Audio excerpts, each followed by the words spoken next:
Welcome to Fine Tuning with Drew Taylor, your one-stop shop when it comes to animation news and commentary. I'm Drew's co-host, entertainment writer Jim Hill, and he and I are recording the show on October 30th, 2020. And Drew, it's our big 100th episode. I'm shocked we made it this far, Jim, to be honest. Yeah, get all of the infighting, the backbiting, you don't want to know what goes on behind the scenes at this show, folks. Anyway, no, I have so enjoyed my time hanging out with you online. But it's just bizarre that we've done 100 of them so far. Yeah. All right. We're going to do a teeny tiny itty bitty news segment up front here because we've got a killer treat for you for our 100th episode. So, news portion of this podcast is sponsored by Storybook Destination, trusted travel partner of Fine Tuning. For a worry-free travel experience, please book online at storybookdestinations.com. Okay, so we jump into it. Over the Moon just debuted on Netflix last week, but also opened theatrically in China, which didn't quite go according to plan. Yeah, it did not do very well in China. So I think that's, this is the second big kind of like Chinese co-production that they thought was going to be big in China after Mulan. Yeah. Did not happen. Mm-hmm. So maybe we stop catering all of our movies to China? Maybe? I don't know. That's just an idea of mine, Jim. How did Everest do, the DreamWorks Animation Pearl collaboration? I don't think it did super well, but I can look that up, Jim. Keep vamping. You finally saw Over the Moon, right? I did, and I really kind of enjoyed it. It's always so dangerous to try to gauge a film on a trailer because the opening, the first third of this thing is very, very grounded in establishing a life of a young girl in China, in modern-day China, and how her dad's about to remarry and the stresses it puts on the family and that sort of thing. So then when the second act does what it does, when they go to the moon and it suddenly becomes this crazy colored, there was so much of it where I'm going like, okay, well, that kind of reminds me of Angry Birds and that kind of reminds me of Despicable Me and that, but it's still an original film. I loved the kind of Wizard of Oz aspect. For example, Chin had a frog, and then we had the giant flying frogs. Right. She has a bunny, and there's a jade rabbit, and yeah. And I love the lion dogs. Oh, yeah. They're in the human world part of the wind, the guardians on the bridge. I mean, I think overall I really did enjoy it. So did you find anything out about Everest, or... All I can see right now is that it made more money overseas than it did here. DreamWorks Oriental, now Pearl Studios, handled it overseas, but who handled Over the Moon as well. So, and also the movie is called Abominable, Jim. Everest was the working title. So we have to... Hey, you see, this is one of the reasons I enjoy working with Drew. You gotta remember that the stupid thing you said? Let me correct you. So Hong Kong, it made 604,000. That doesn't seem like a great number. China, it made 16 million, which is, again, not great. But if you talk with folks with Netflix, they seem very happy. Oh, this is the Abominable number, sorry. But yeah, I don't have Over the Moon numbers yet. Oh, well, the downloads, the press it got, they seem very happy with it.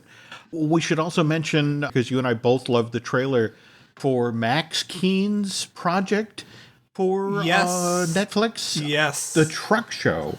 Yes. Trash Truck. Trash Truck. Yeah. Max Keen is Glenn Keane's son, and Glenn Keane is the son of Bill Keane, the guy who did, the Family Circus. So whole artistic family here, and Glenn and Max work together on, I want to say Duo, the little film they did there, but... This is kind of Max's breakout project, though Glenn is involved? Yes, he is involved. He voices the grandfather and the truck. Mm-hmm. So we've got that going on, and I'm sure he helped, with designs and stuff, because this is one of the more beautiful looking children's shows I've ever seen. Absolutely. And not to take away from Over the Moon. I mean, again, there's whole scenes out of this that are just... startlingly beautiful, and it has a nice message. And seriously, folks, if you haven't seen it, head over to Netflix and check it out. But likewise, keep an eye out for Trash Truck. It is aimed at a younger audience, but it still looks great. It still has a great vibe to it. And I feel bad saying this after being so enthusiastic about the Animaniacs reboot, which is coming to HBO this month. It's coming to Hulu in November. That's right. Yes, In November. Hulu in November. yeah. Okay, what do we make of the announcement of the Tiny Toons revival? Tiny Toons Looniversity. Yeah, I don't know. I mean, I loved Tiny Toons. I liked Tiny Toons. I look at Tiny Toons as kind of the training wheel show that got us to Animaniacs, or for that matter, sure. got us to Freakazoid. So, I'm grateful. I don't know if you ever saw the direct-to-video movie they made, the Summer Vacation. Yeah, I love it. That was great. That was killer. But it was like they did that after they did the series, and they had a really good sense of what the characters were and what they could do with them. And I'm a little hesitant about this one, but on the other hand, I just recently started watching the Looney Tunes show. The Bugs Bunny Daffy Duck is kind of a sitcom reboot. And I was surprised at how strong the writing was on that. Did you ever catch it? No, when was that from? This was, I want to say, just within the past 10 years, 2012 to 2013. But it has a really funny original take on Lola Bunny from Space Jam. And in fact, I'm kind of hoping that going forward with the Space Jam follow-up that we have coming out this coming year, right? 2021? Yeah. Okay. I would be interested to see if they bring that version of Lola back. But speaking of new shows, we also have, as part of this announcement, we got a new thing from our buddy Gennady. Yeah. It's called Unicorn, which is cool. But this is a different kind of unicorn. It's called Unicorn Warriors Eternal. It's an all-ages show that'll be on Cartoon Network and HBO Max. And it looks cool as hell. I mean, there's only one piece of concept art, but it seems like it'll be on fairly soon. You've been watching Primal, Jim. This is a guy operating at the height of his powers. Oh, my God. Speaking of Primal, the last two episodes, geez, they were masterful. Yeah.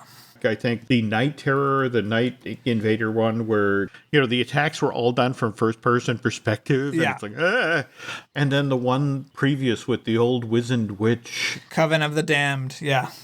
Yeah. Oh, no, it's just, it kind of breaks my heart that this weekend is the very last episode for season 1. And in fact, it had me concerned from the teaser because it's once again, it's Fang and Spear fighting yet another group of 8 people. And the last time this happened, they did that cliffhanger where it looked like Fang wasn't going to make it. Right. And it'd come back in a year and a half, and we'll let you know how that works out. So, I mean, I know the show's been renewed, so in theory, both of them are coming back. Yes.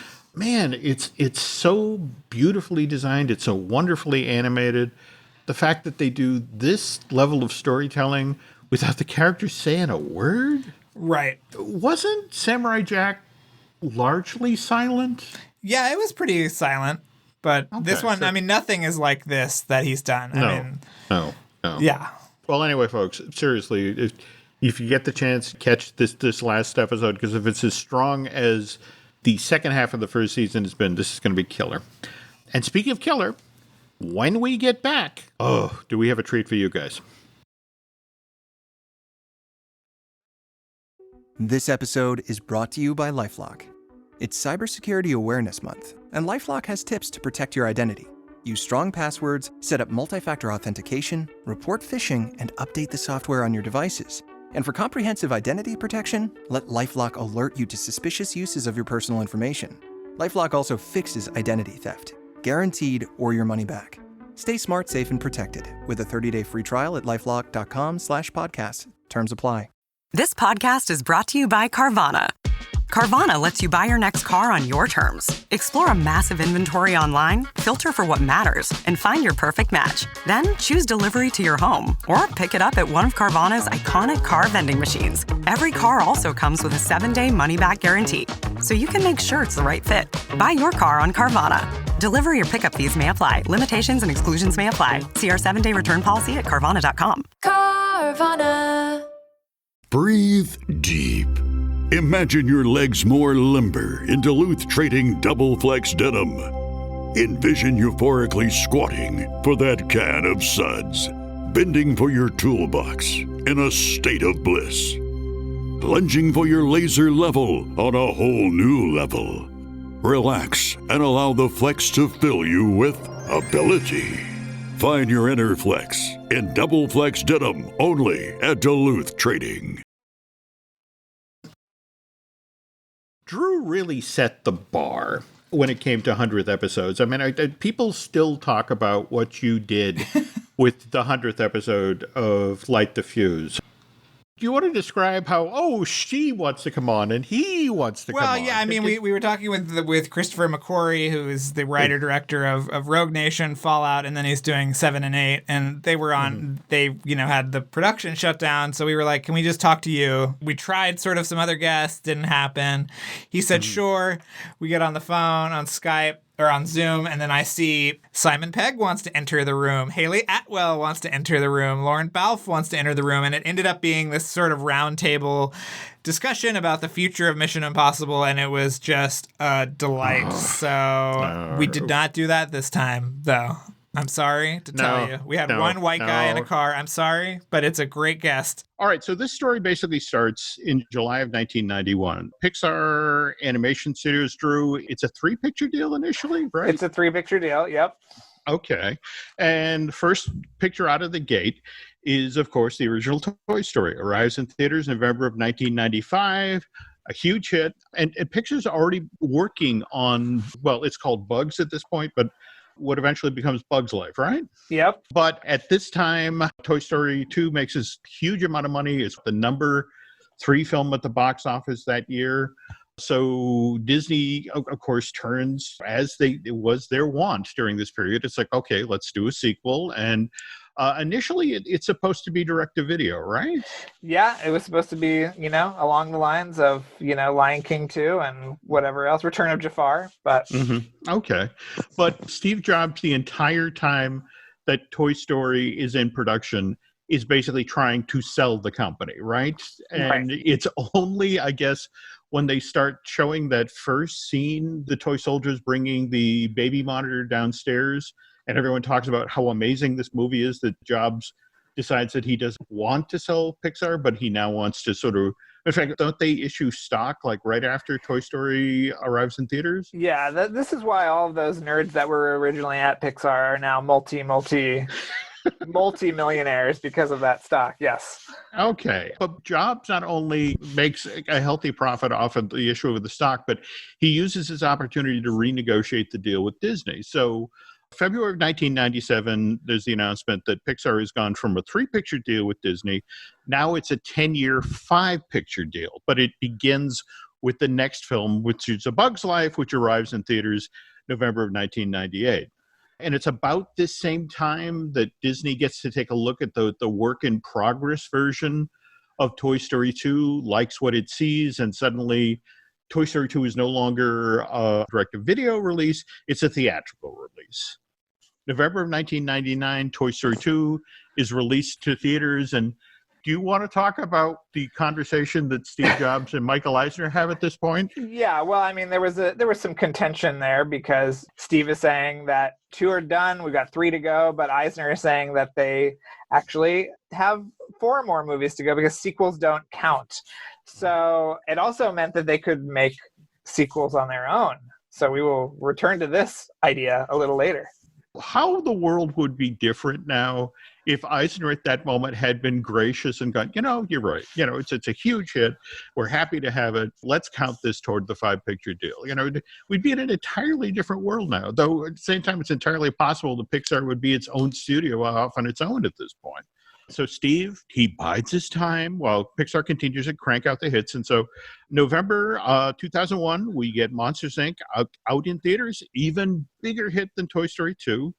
But now, with 3 pictures left on the 5-picture deal, Disney opens negotiations to extend its incredibly successful partnership with Pixar. And Jobs plays hardball. The idea was that Pixar would pay to produce its own films. It would own them outright. And Disney at this point would basically be cut out. It would get, a 10 to 15% distribution deal? Yeah, I mean, it's the Lucasfilm deal with Fox, right? That they would... Yeah, that's it exactly. That's it exactly. Okay. And Eisner rejects this deal. But at the same time, he's telling the board of directors, don't worry, it'll work out. What was the story about Nemo at that point? Oh, yeah. I've heard this, that Eisner saw an early cut of Nemo and thought that it was going to be awful, which, you know, a lot of these early cuts are terrible. But, you know, he thought that once the movie comes out, it's a flop, they'll sort of come and be more generous and sort of negotiate the contracts a little bit more in Disney's favor. But that did not happen, did it, Jim? I'm fascinated by that early version of Nemo where it was it was Bill Macy who was voicing the dad, and it was the way it was structured. Stanton had all of these kind of traumatic little cuts. You know, finally you found out 2/3 of the way through why Marlin was the way he was, that was where they got the big scene reveal where the Barracuda ate all of the eggs and that sort of thing. Yeah, thank God he got to do it in John Carter all those years later. The thing that he was warned against, he just did in John Carter later. Oh my God, you're right. Holy cow. Okay. Yeah. So Bill Macy is replaced as Marlin. Albert Brooks comes in, adds some comic energy to the film. They lose the whole post-traumatic flashback thing and put it right at the front of the film. This is also the very first Pixar film that's released in, out of the holiday period. It's not in summer blockbuster season, but it's at the very edge. What's weird, it has the date that now Marvel grabs, is the start of the summer blockbuster season. Well, that was actually a Jobs call too, because he wanted the DVDs out for Christmas. That's right. That's right. Okay, so anyway, Nemo comes out. It's their largest box office hit to date. In fact, it then surpassed Disney's biggest hit at that time, which was Lion King. Yeah, it was huge. So anyway, we now have 2 pictures left on the deal. And in fact, what I find fascinating about this moment is this is when Pixar reaches out to Disney and goes, hey, we got 2 ideas. One of them is for Toy Story 3, and the other one is for this movie called Cars. And Eisner, knowing that the window was closing on new projects, and also, wasn't it that he had all that info about how many Hot Wheels Mattel sells? That's why he opted for Cars? Right. Now we get to the big moment. I mean, Eisner it's in the period just before this that Save Disney rises up, and and Eisner really gets dinged during this period, and then Steve Jobs piles on by breaking off negotiations with Disney in January of 2004. Do you remember that? Or? Yeah, you remember it, Jim, because you were a cheerleader. You were a prong in the pitchfork of Save Disney. But yeah, I mean, the thing is that he was going to other studios too, and nobody was biting on these terms. So it's sort of an interesting period. No, absolutely. But at the same time, Incredibles comes out in November of 2004, another hit, but now just 1 film left.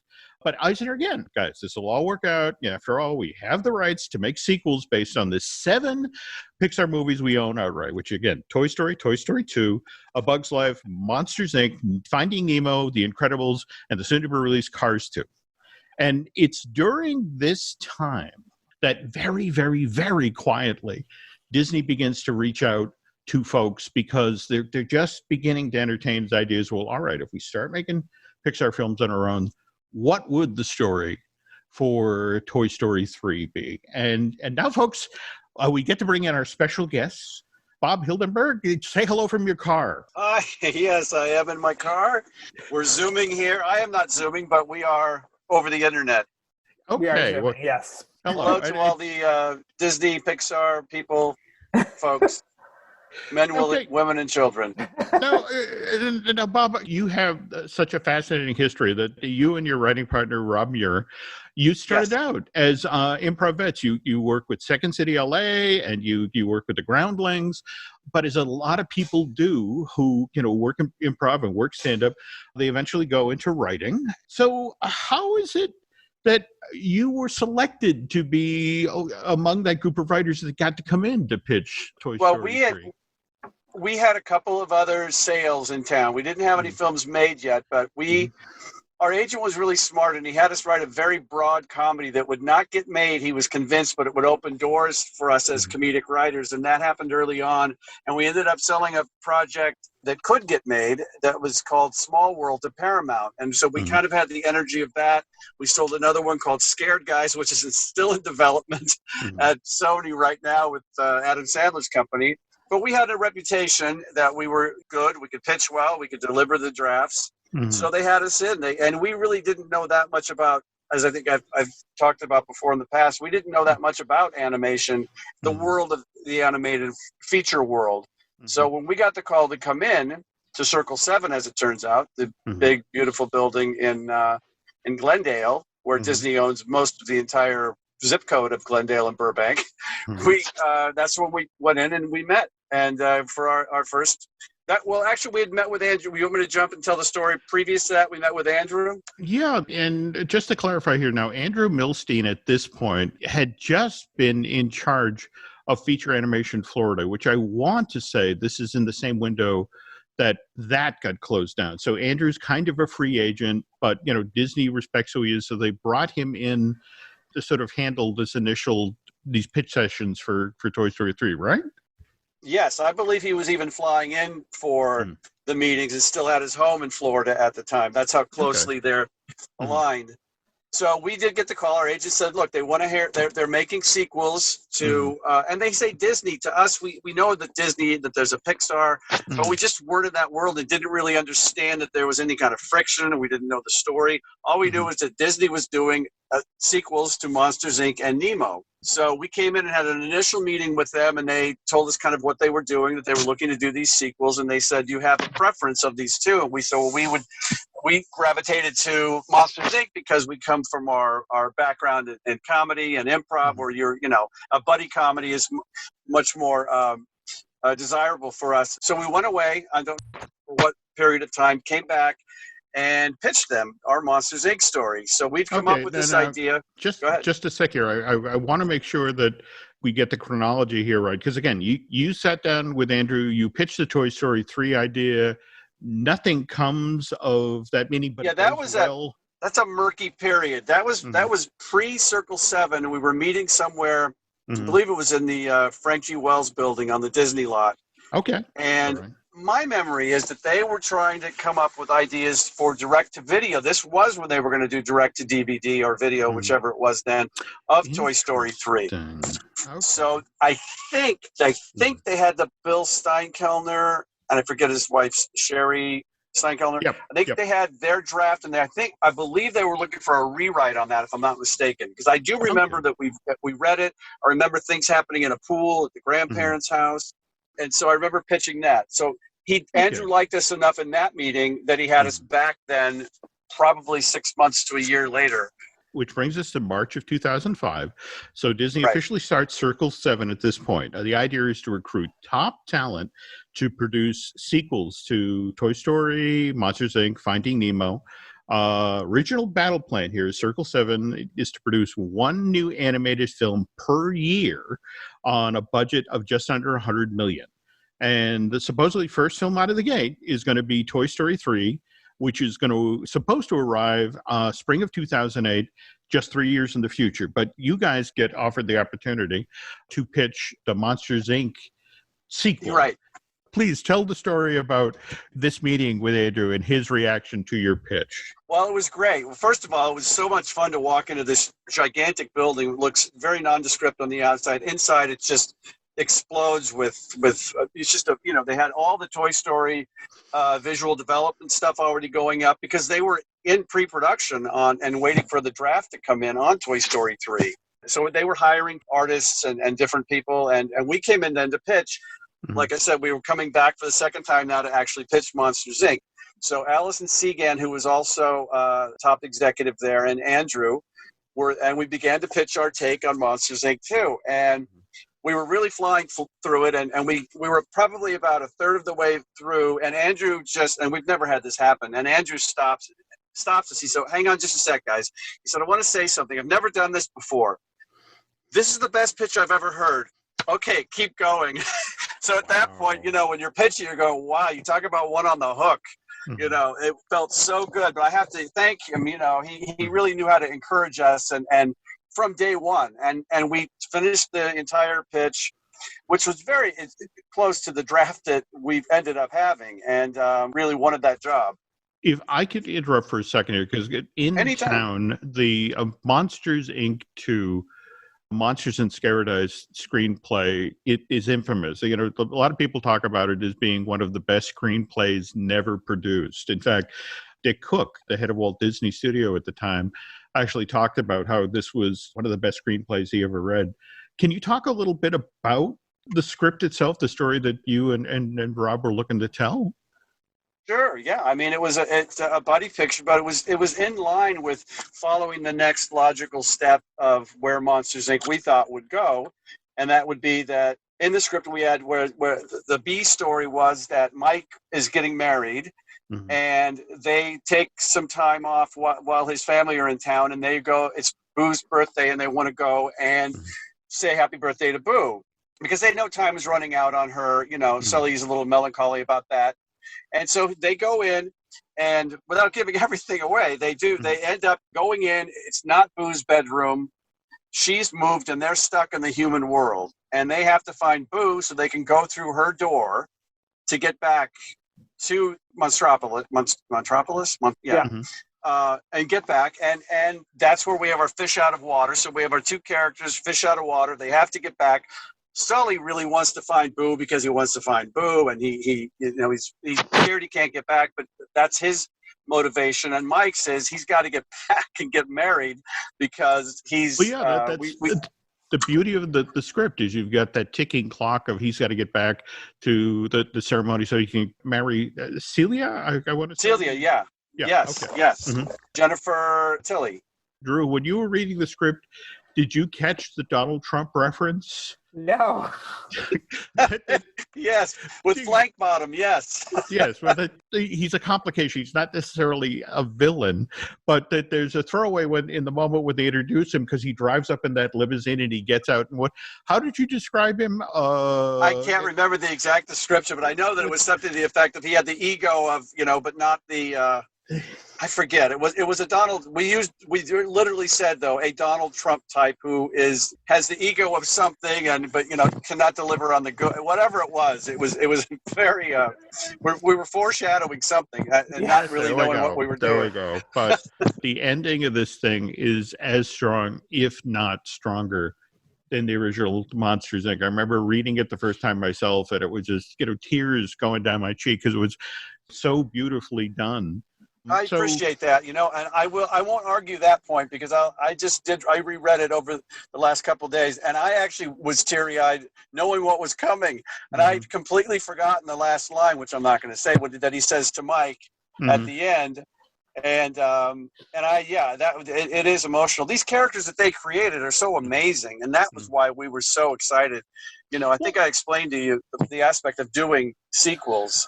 Is like it's like a sitcom. You want to see those characters every week or see them continued some way. And I think the industry's kind of bared out that sequels are something that audiences love to see. We wouldn't have Iron Man 19 if it weren't for that. Okay. One of the things I'd love for you to clarify at this moment, people in the industry who talk about Circle 7 and the joke name was Pix Art. That there was this bunch of hacks that they pulled together that were going to make sequels. And there were some people who suggested that the whole studio was kind of a negotiating ploy. And can you talk about how that really wasn't the case? Because Drew, you've been in and out of Disney feature animation, the Roy E. Disney building, dozens of times. So how elaborate they can decorate the individual pods that films are being worked on. Well, I used to go to Circle 7 for lunch when I was working at DC3, so I'm trying to figure out where this was over at Circle 7. Wow. Because where the what part was? Where the production was, because that's like the ABC 7. Yes. It's right across the street. If we could probably stand in the parking lot and look right at the sign right there. Oh, okay. I know exactly the building you're talking about. I think it's a 2-story building. Yeah, It's a huge building, and it has like a giant, kind of a loft upstairs. Big staircase goes up. And it's older, but but it's something you can really dress up, especially with the artists, and the people they have. I guess you and Rob's offices were at the very end of the building, so you got to walk through the whole building virtually every day. Can you describe the Toy Story 3 pod with Sure, yeah. Bedroom? Well, I think the entire place, it had offices on the outside, so everything in the middle were all the artists and all at cubicles. But they had just like they do, as Drew, you were saying, they dress up these places and they look fantastic. And it wasn't just a pod; it was the entire place. It was Toy Story 3. It was from the moment you walk in, everything was Toy Story 3. The visual development and just the artwork. Just boards everywhere, and it's something that they've done since Walt's days. If you immerse yourself in that world that you're coming to work in and create these characters. And that was really impressive to us. And, we were just the Monsters, Inc. guys going to the back of the building and writing our script for a while. You turn in your first draft, everyone kind of loses their mind. And then you get tapped to work on Toy Story 3, which I want to say that's the first draft was by Jim Hertzfeld of Meet the Parents fame? Yeah. Yes, for Meet the Parents. Yes. Jim's a really nice guy. Yes, he was writing the first draft, and they were anxiously awaiting it. They had a few pages, I think, that they were working off of, so they were already animating and storyboarding, I should say, and they were getting things up on animatics. Animatics were fairly new at that point, at least at the computer ones. And then, what was happening is we didn't hand in the entire Monsters, Inc. We handed in, I think, the first 40, 50 pages, and they really flipped over it. They were so excited because they didn't want to let us go through write the whole thing and then hand it in and say, wait, what? So that's where they wanted to kind of check in periodically.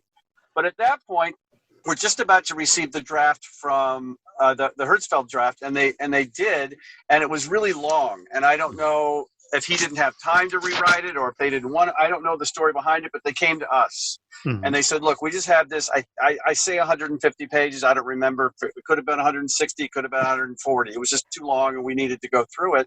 So they took us off of Monsters, Inc., and they said, we want you just to dedicate yourselves to this for the next 4 to 5 weeks. We need it as quickly as you can do it. So we were basically turning out pages, and we started rewriting so they could use them. And they were, ravenously outside waiting for pages to come through, at least for the opening that we did, so they could get started on that because they were behind. At the same time, then we ended up finishing the draft, and we handed it in. And, you never know when you hand in a draft if it's good or not. And we show up the next day, and Brad Raymond, the director, meets us at the door and just engulfs us both in a hug. He said, you saved us. This is fantastic. And then Roy Conley comes up, and Roy, same thing, just hugged us and said, this is amazing, guys. We're off and running now. Roy, who went on to, he had done Treasure Planet, and then he went on to do, won an Academy Award, I think, was it Big Hero 6, I think he won the Academy Award for? That sounds I don't know. Anyway, he's he's still at Disney, I'm sure. And a very nice guy, very tall. So we were thrilled, and they just they rolled it right into production. And the big thing they wanted to do, they wanted to lock down Tom Hanks. I do remember that. Do you want me to roll into that part yet? Well, let's save that. Well, can I ask what the plot was of the Hertzfeld draft, and then what yours was? Yeah, I will be honest that I'm a little murky on what was ours, what was his, because we kind of, just dove in so quickly. But it was the Woody Buzz malfunctioning, going to Japan and being repaired. Right. And how to get in there. Right. That whole idea. We massaged a lot of the areas in the opening, in the beginning, and obviously condensed, because I think we handed in 100 and maybe 510 page script. Condensed a lot of the second act. We did do the daycare center. That was all part of it. And we also worked a lot on the characters that were, we didn't do the whole, kind of Land of the Lost Toys aspect of it that was in that draft where they were all in cages. I don't know if you've seen the artwork for that. The toys that were at that point that had been returned as well for different things. We did a few of them, but it wasn't as big a part of the story. There was a daycare in this version? Yes. Wow. Yes. It was in the, a lot of people don't realize that.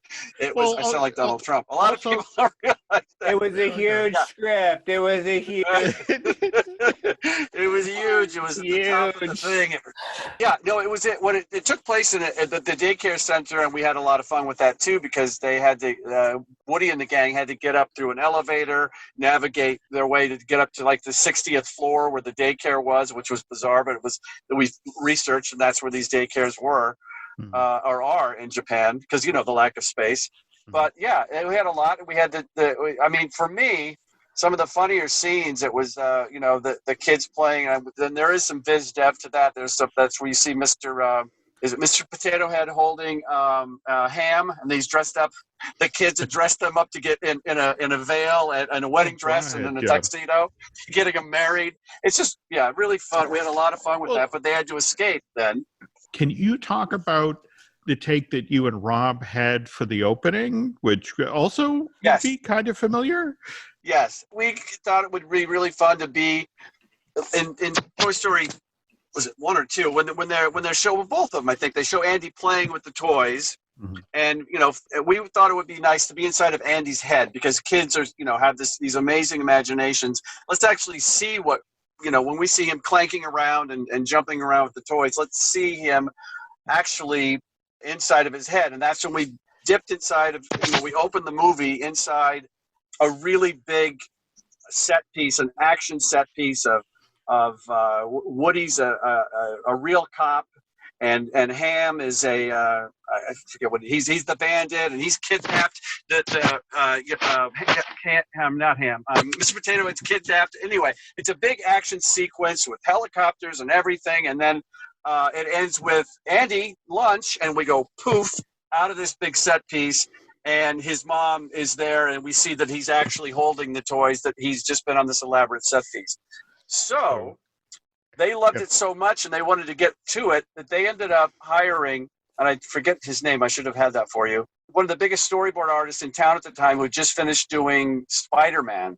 So they hired him to do the opening, and he completely storyboarded this really great action sequence, and they were off and running on that. It wasn't Peter Ramsey, was it? Well, that sounds familiar, actually. Okay. It may have been. Okay. It may have been. Okay. Do you know who he is? Yeah, he was a big storyboard artist. He worked with, he did Dracula, and this. I know he did one of the Spider-Mans, and he ended up directing, co-directing Spider-Man Into the Spider-Verse. But he was the storyboard guy for real. Yes. Yeah. No. He got a big check. I mean, they were. That's the thing. Circle 7 was not afraid to throw some money around when they needed to. They did not want to be embarrassed by this. Bob, please talk about the fact that you're in a building with Disney vets, Pixar vets, guys like Rick Sluder. Top talent. Our head of story, Robert Lentz, was one of the heads of story on the original Toy Story. The building was filled with people who had won Academy Awards for Beauty and the Beast and films like that. It was pretty incredible, frankly. And I think I even brought up somewhere that it was a really sad time when Joe Ranft died tragically, but going to the Bay Area, and his brother came down, who worked for Pixar, and he was a really good friend with Robert Lentz and some of the other guys, and that's kind of the world that was created there. People thought it was this us versus them, but it wasn't. It was, it's artists are artists, and they have jobs, and they need to, and mortgages, and need to work, and sometimes they'll be here and there. So, we used to see guys from Pixar coming in all the time. And at first we thought, hey, are they just snooping around? But no, it's the artist community. They are hanging out with their friends and having lunch, getting a free lunch. So, there were a lot of people people would be surprised if they saw the amount of people from Pixar that were actually working, consulting, were around these projects. And they wanted them to succeed as well, I think, at a certain level. If we were going to take their babies, I think they felt like at least they wanted them to succeed us to succeed at some level. Okay. Well, now, especially when it comes to Monsters, Inc. 2, there's a strong buzz about this project. And the buzz got so strong, you guys got a call from the then head of Disney, Michael Eisner, right? Who wanted you to come to the lot and pitch the story? Actually, you can just flip back to when it's way before that. It's when we first, when Andrew Milstein and Allison Segan wanted to hire us. We then kind of banged out the story and got it a little more detailed. And before we went to script, they wanted to go. And this is the way that Eisner worked. He was pretty hands-on creatively, which I really never knew until I seen some documentaries on him subsequently. But he really was involved creatively. So we went to his office. So it was Andrew Milstein and Allison Segan. I think they're assistants, and Rob and I. And I tell the story quickly that Rob and I were big, and were and still are big Disneyland fans. I grew up in Southern California, so I've been going there my whole life. And we had our annual passes with us, and we got our kids' annual passes and our wives' annual passes, and we planned to do this to break the ice. And we walk into Eisner's office, and we stand up, and much to the horror of Allison and Andrew, who were thinking, oh, what are these crazy writers doing? We throw our annual passes down and go to Michael Eisner. Look, we pay a lot of money for these passes, and we have a question. Why don't you have the Fast Pass on Pirates of the Caribbean? It's the only ride there that doesn't have one. And we thought he'd just laugh it off. But he took it he laughed and said, you know what? I have an answer for that, guys. And he went on to tell us how they had tracked people and, whatever the deal behind it was. But for us, it was like, wow, that really humanized him, that he would be, in the weeds that much on, knowing why the Fast Pass isn't on Pirates. And we went on to pitch, and he was great, loved the story. And as we were leaving, I had to use the restroom. I said, can I use the restroom? Do you have one? And he said, oh, use mine right here. It's my private restroom.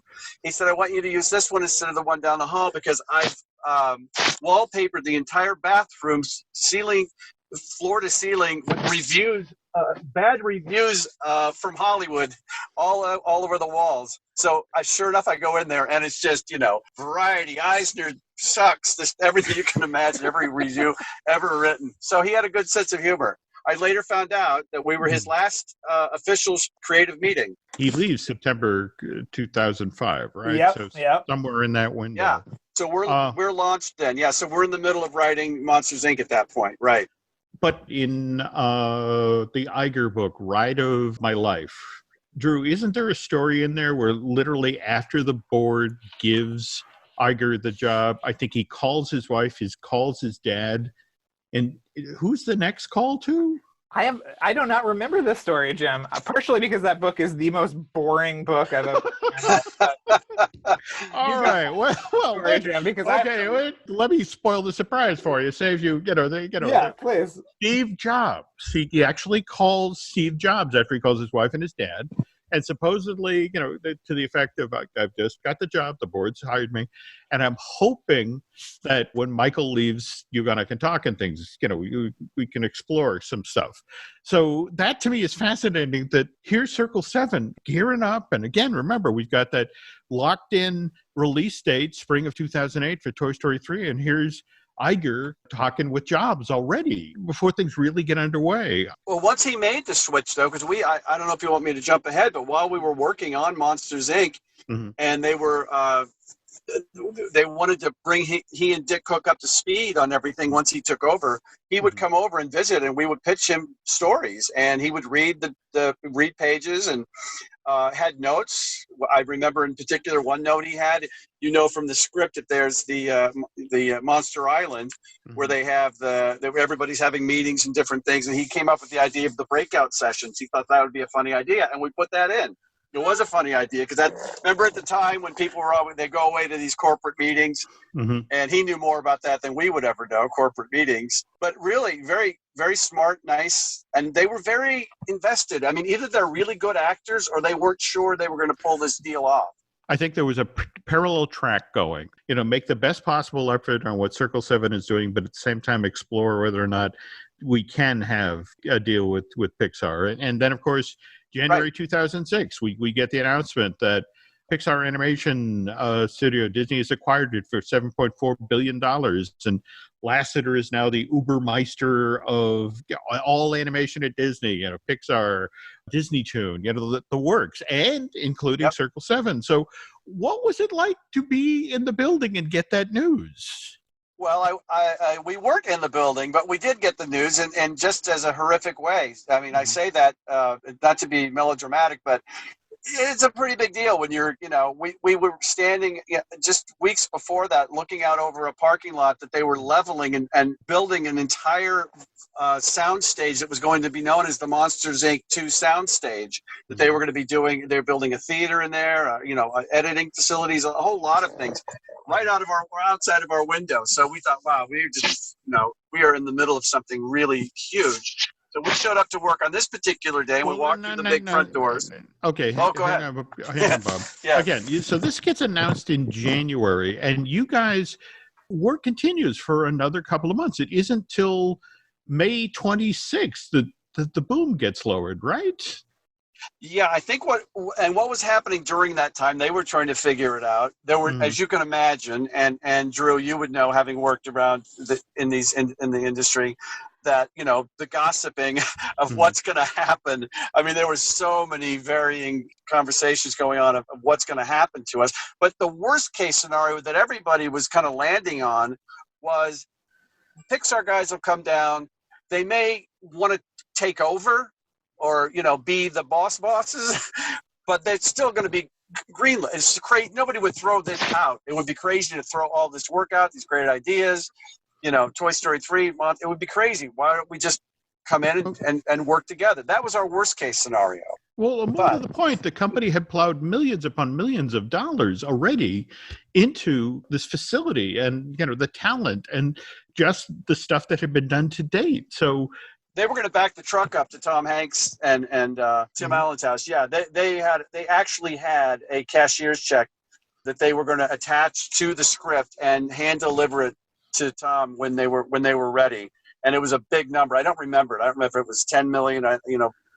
10 million back then seems about right. That would be a gigantic check. But it was a lot of money. It was basically an offer he wouldn't be able to refuse. By the way, the guy who did the scratch dialogue for the who did Tom Hanks, I don't know, you may know who he is. Phenomenal. You wouldn't even know the difference, even if they didn't get him. You wouldn't know. He was amazing. Well, maybe not the actor. Had they talked to John Goodman and was that? I don't. Well, no. Bob, tell the story about meeting with Billy Crystal. Oh, you don't want me to? You want me to segue right into this story though about coming in and learning about Circle 7? Well, yeah, but okay. Because that one came later. The Billy Crystal came later. Yeah. Okay, I'll just jump into. It's the morning of May 26th, and you and Rob show up late, right? Yeah, we're writers. We just show up a little later. We had a good commute, so it was probably 10:30, I'm thinking. And we walk, open the doors, and usually we're greeted by, just what it's like on a production like this. People moving around everywhere, and nothing.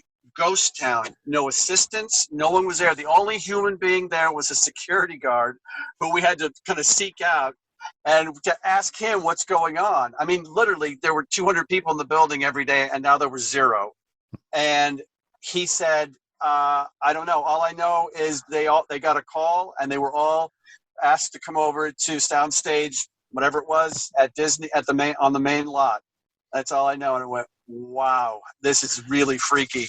And we walked back and we went to our office, and right outside of our offices were what used to be empty cubicles, but the whole place was filling up. So it wasn't odd that this one would now have somebody there. Didn't have somebody, but it had his still steaming cup of coffee and a piece of luggage with I think the bag tag was from Brazil. So somebody we later found out who had moved out here and was coming their first day to work on this project, an animator. I think it was in the computer aspect of it. And anyway, so we're sitting around waiting nervously, and suddenly here comes Rick Sluter pounding down the hallway. We go, hey, Rick, what's going on? He goes, that's it, we're done. We go, what do you mean, what's done? He said, they just cut us out. It's gone, it's over. And he'd been through this before on different companies, so he knows when it's over, it's over. He's been, he was prepping us for that. He said, I'll be in the party pit drinking. We had like a little bar set up, a party pit. And he just marched right into it and started hammering booze. That's how I feel. And we were not far behind. At the gym. I just got to go to the party pit. You'll find me there drinking away my sorrows. Yeah, he didn't have, and he wasn't surprised at all. He's a Canadian hockey player. He's been through a lot. He was on the team for Feature Animation Florida, and that studio got shut down. So it's the equivalent. Well, he did. I'm blanking on the one with the Hawaiian. Lilo and Stitch. Yeah, Lilo and Stitch. Yeah, he created the. Yeah, he was art director on Lilo and Stitch. So he moved his family out here. His wife didn't want to move out here. He talked her into it. She was very suspect about this one, but he swore to her this was going to be a secure move. And he ended up going back to Florida not that long after. Jesus, but yeah, that was a big blow. So then we found out what happened. So what happened was that John Lasseter gathered them all on stage, and he and help me with the Ed Catmull. Ed Catmull. Ed Catmull, yeah. And Ed Catmull apparently wasn't. They were talking about Disney and Disney animation, and nobody apparently had brought up Circle 7. And finally, one of the Circle 7 guys, with this, you're talking hundreds of people there that are gathered on the soundstage. He said, "What are you doing with Circle 7?" And Catmull goes, "Oh yeah, we're shutting that down." And everybody just kind of, we're told they just collapsed. People, they're trying to hold each other up. And Lasseter, to his credit, understood artists a little more and said, well, that doesn't mean everybody's going to lose a job. We're not exactly sure how we're going to integrate and do. He tried to soften it a little bit, but the rug had already been pulled out from everybody, and that's when they stumbled back. And as you know, Jim, you were even telling, better than I, how they were able to take and integrate so many people from Circle 7.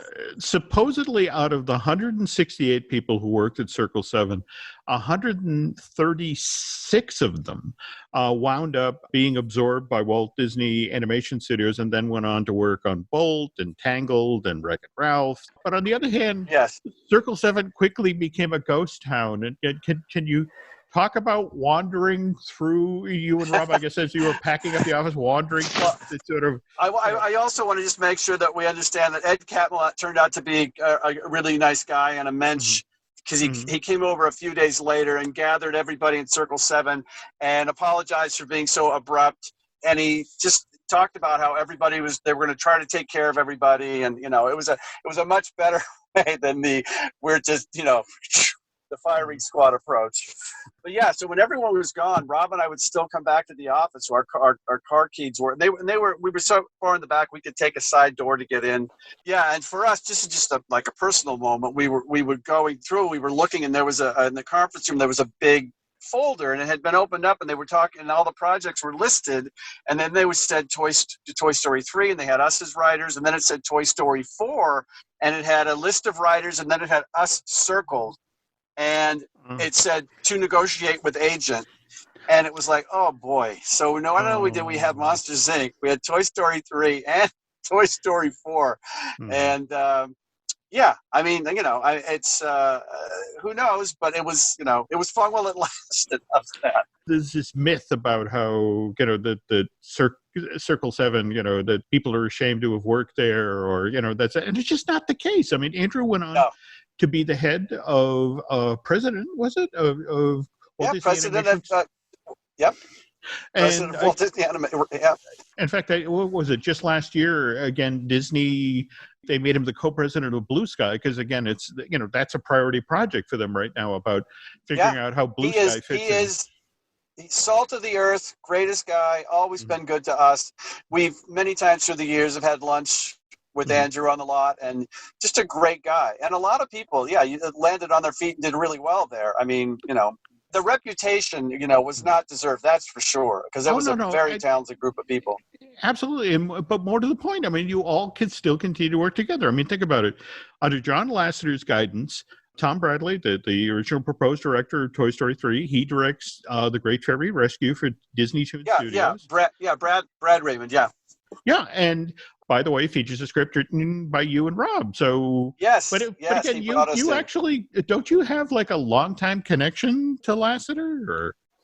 Yes, I actually went to high school with John. We went to Whittier High School, which has a great connection to the industry, in that it's the high school from Back to the Future. Every scene, indoors and outdoors, they did not use sets. They used my alma mater, Whittier High School, Whittier Union High School. Cow, I did not know that. Beautiful school built in the early 1900s, and I watched that movie just to say I stood right there. My locker was there, Wow. My first kiss over there. But John and I actually, we were a year apart, but John's twin sister, Joanna, and I were very good friends because she dated my best friend, and so I saw her all the time, and it was so odd to make that full circle connection back to, But there was John Lasseter's first hug. No, we can't go there. You guys can go there. Okay. All right. Well, anyway. Yeah, I will say all that stuff is, It's I don't know. I don't even. As a matter of fact, I was thinking about John, and I was thinking about. I wonder if he ever read Monsters Inc. I think he. I would. I know. I'm I sure he had no did. idea. I'm sure he Well, did. That's a weird thing. It still has this legend in the industry. And in fact, which in a weird sort of way brings us now to Monsters at Work, which is the animated series that's based on the original Monsters, Inc. from 2001 that will debut on Disney Plus next year. And don't you also have a relationship with Bob Sganaway? Yeah, Bob Sganaway. Yeah. He was when we were doing Tinkerbell and the Great Fairy Rescue.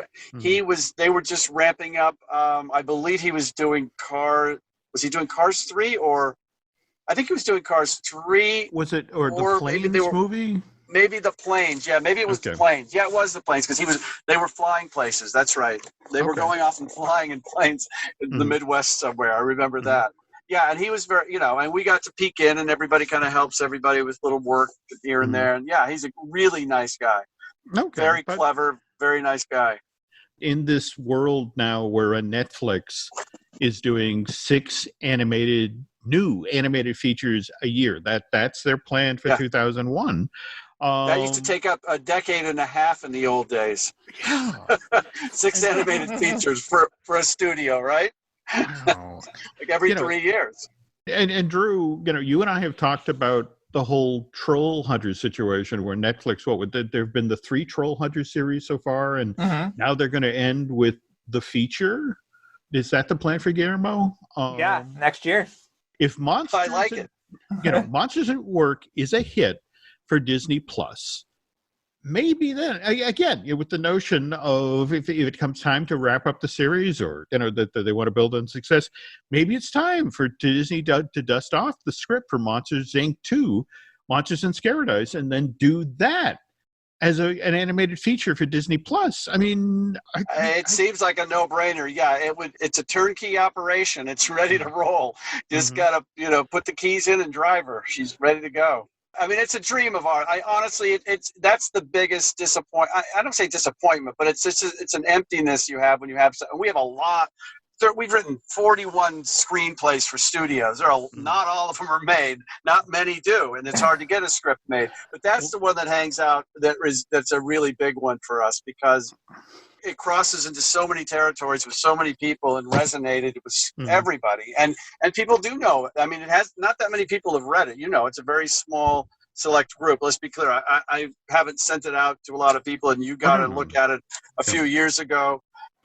Just recently, Bob, didn't you have another project that was years old that now suddenly is revived or has some heat and has some interest? Yes. Yeah. Yes, something really old. Yeah, it can happen. I mean, Hollywood is filled with those stories. I think what makes this different is enough time has gone by now, especially that in the industry there isn't, I don't think there's any kind of bad blood. A lot of people have gone different ways. The Pixar people, there is that nucleus. It's smaller.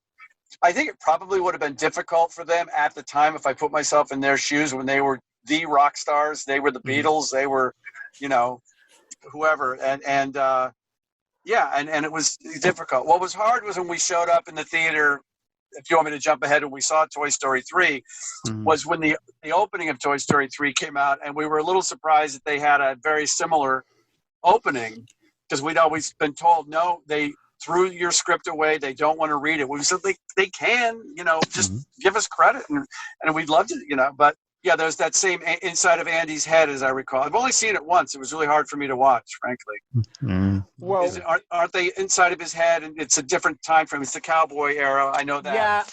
Yeah. They each sort of have a different fantasy sequence that opens them, except for Toy Story 4 does not. But did you see Monsters University, and what did you think of that? Yes, I saw it. I think because I have something that I can put it up against it fits so nicely into the world of Monsters Inc. 1 and 2. Yeah. That it's impossible for me to not just look at it and constantly think, geez, we just had this, and then they could have, played around with this stuff. But, the good thing about it is, because there's some really funny stuff in there, and it's beautifully animated. The great thing is that it wasn't a sequel. if you're looking at it from the perspective of could this possibly ever get made again. Because it was a prequel and you know it's set up and Jim, I think we talked about that you know the idea that it's now set up, you could drop it right in and it doesn't matter that it's 20 years, it could, or whatever it is, 15, it could, you know, you don't have to make Boo 20, you can make her 8 or 7 or 9. You know, there's no, there aren't any rules anymore. So anyway, that's just my little fantasy. Let's indulge in fantasy. Because again, I want to see this movie. I want to see it on a big screen when we can finally get back into theaters. And, you know, I want to go through a box of Kleenex. But before we close here, can you talk about when you got to sit down with Billy Crystal and talk about this movie? Oh, that was great. Yeah, we went. We met with him over at his. I forget the name of his production company now, Beverly Hills. But he wanted to meet with us because he'd read the draft and loved it, and he wanted to meet with the writers. But I forget how he got the draft. It wasn't through us, and it wasn't through Disney or Pixar, obviously, or anyone. But somehow, you know, he's Billy Crystal, and he's Mike Wazowski. He's going to get that draft. But he didn't understand at the time. So in the meeting, and he's so funny. He's just, you know, and gracious and he was just great. But he didn't realize at the time that it wasn't connected to Lasseter. So he asked us, has John read this? And we said, we don't know. We don't know. And he goes, oh, well, what is this? What's the Circle 7? You know, he didn't really, like, you know, we didn't. You know, if you're on the outside of that, you don't really understand. So, it was a huge pat on the back. And, you know, I mean, I knew him a little bit from the Showbiz Softball League days that we used to play in. But this was much more, memorable meeting of Billy Crystal for sure. He had a big Mike Wazowski in his office, big giant plush. You know, not one you get at Toys R Us, but one that the studio makes for you.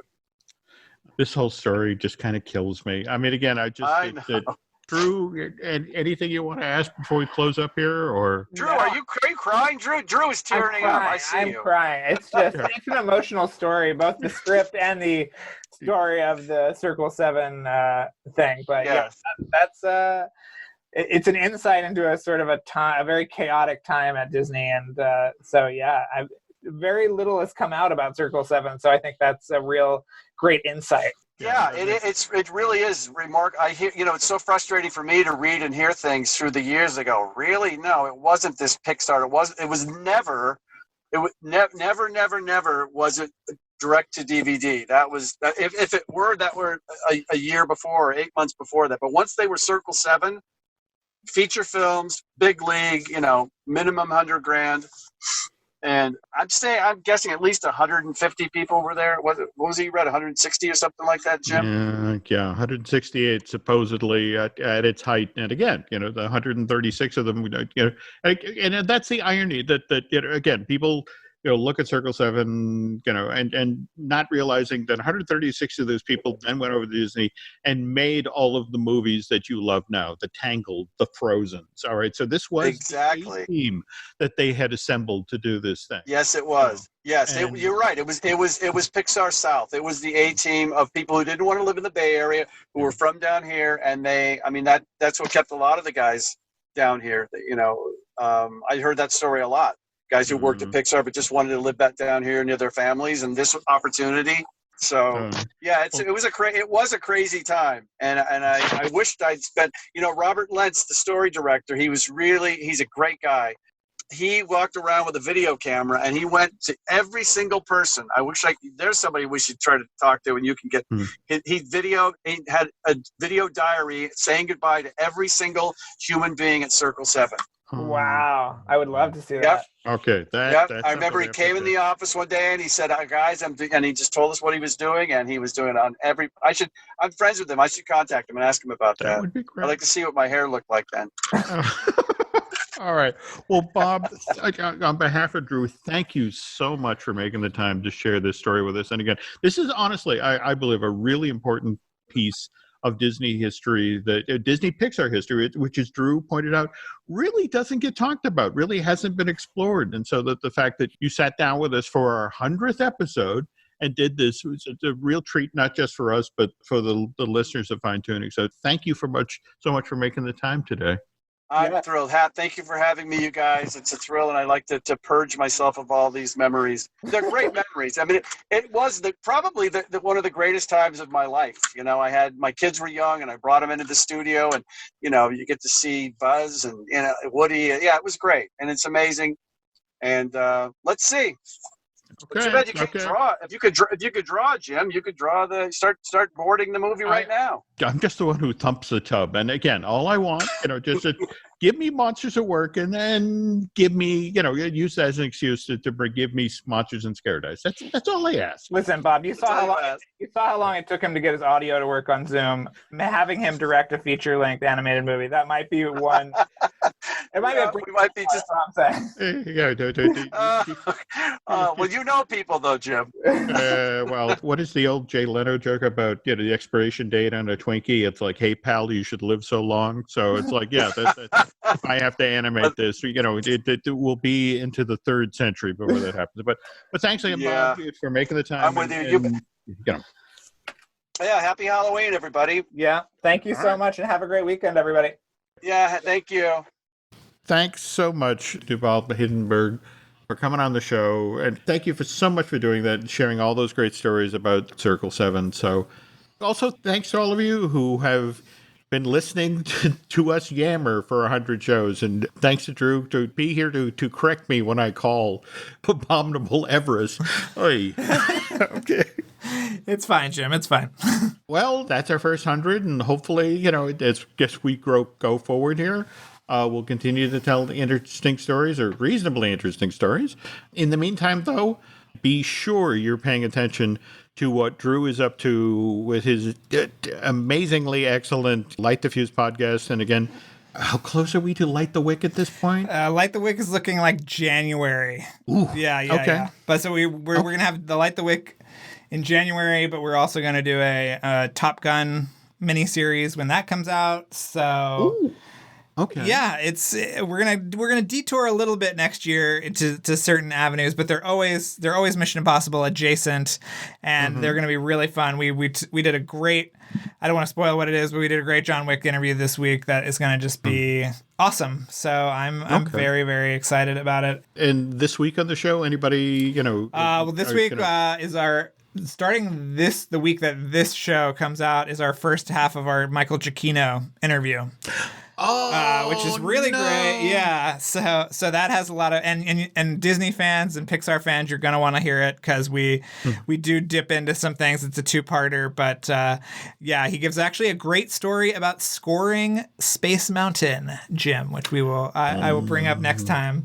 But so he's on there, and then on Collider this coming week, my history of Chicken Little will be coming out. Jim, I spoke to the director and producer and got all the stories. So get ready for that for its anniversary. No. Yeah. Did you get the campground stuff? Did you Yes, get I did. Yes, I did. Okay. So this might be our next feature is going to be based on this article, but yeah. Oh, yes. Okay. No, absolutely. Absolutely. And damn, I'm blanking her name. Holly Hunter. Yep. And I forget who the wolf was, but it was Penn Jillette was the wolf. Penn Jillette. Yeah. You know, I actually got to interview him about this, and it was, one of the great heartbreaks of his life that version didn't go forward. All right, I'm spoiling it. No, yes, you gotta check this out, folks. Holy crap! Yeah, I got the whole story, Jim. So that'll be on Collider sometime this week. Okay, well let's look at talking more about that on another show. But okay, speaking of other shows, in addition to Light the Fuse, we also have Disney Issues with Len Testo. We've got Marvel Us Disney, which we do with Aaron Adams. We also have Looking at Lucasfilm with Dan Z, who, by the way, has his book out now, the one he did with Cole Horton and Pablo Hidalgo, the Star Wars book. So check that out. We got Universal Joint with Dustin Fuse, and likewise, I Want That with Shelley Valladolid out the door. If you get over to iTunes and rate and recommend not only Light the Fuse, but the show you listen to right now, Fine Tuning. If you really, really, really like what you heard, head to Bandcamp and subscribe. You can find us on Twitter and Instagram at Jim Hill Media, and on Facebook at Jim Hill Media News. Thanks for being here for the 100th episode, folks, and we'll be back with, God help us, the 101st episode very soon.